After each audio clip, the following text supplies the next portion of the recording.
সঠিক পথের দিশা তো বইয়ের মধ্যেই লুকিয়ে থাকে।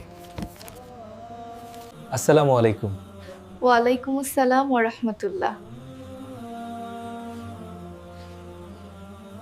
মাশাআল্লাহ, আপনি সিরাতের বই পড়ছেন। এই বিষয়ে আপনার আগ্রহ দেখে ভালো লাগলো। আলহামদুলিল্লাহ, আমাদের নবীর জীবন থেকে শেখার কোনো শেষ নেই। তিনিই তো আমাদের সর্বোত্তম আদর্শ। আপনি একদম ঠিক বলেছেন। কিন্তু আজকাল অনেকেই মনে করে ইসলাম হয়তো আধুনিক জীবনের সাথে প্রাসঙ্গিক নয়।